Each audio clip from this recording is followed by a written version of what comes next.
नमस्कार जय जगन्नाथ मु ज्योतिर्विद पंडित इंजीनियर नीलांबर पाणी आज आपण एक बहु मूल्यवान प्रतिकारटे मुझे कहूँ जहाँ बड़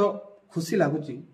निजक बेले बेले गर्व अनुभव होउची बहु लोक फोन करी कहउचंती बा साक्षात देखा कर सर आपण जे प्रतिकार मुझे आम प्रतिफल आकार आमर अनेक समस्या समाधान हो जाऊँ जहाँ आमको खुशी लगुच सर आपण प्रति आम श्रद्धा और सम्मान वृद्धि पाऊँ तो ऋण मुक्तिर उपाय आपण बहु ऋण हो कि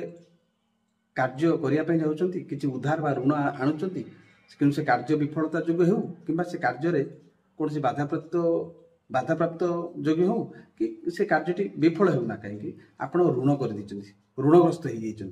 से ऋणटा को आप परिशोध करेंगे ऋण मुक्तिर उपाय यह एक श्रेष्ठ उपाय आपण पूर्णमी दिन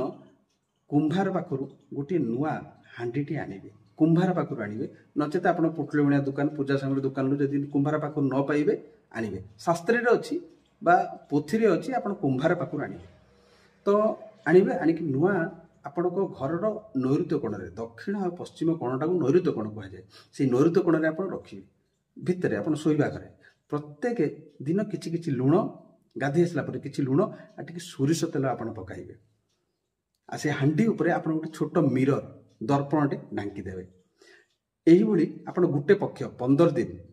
पकाई चलिए 16 दिन ताकू नहीं एक श्मशान पाखे कि निर्जन स्थान कि स्रोत जल से हांडीटा को भसाई देवे निश्चित भाव ऋण मुक्ति नहले आप मत कहे निश्चित भाव ऋण मुक्ति पाइबे आउ इनकम रास्ता मिल रोजगार पंथा बाहर निश्चित देखो मु कहीदेली आप करेंगे कोटिपति होमती कथा ना यही प्रतिकार द्वारा बहु लोकंर प्रतिघात निहित समस्या दूरीभूत होती बहु लोक मो पाक आसुँच जातक नहीं कि माटी नहीं कि विभिन्न प्रकार समस्यार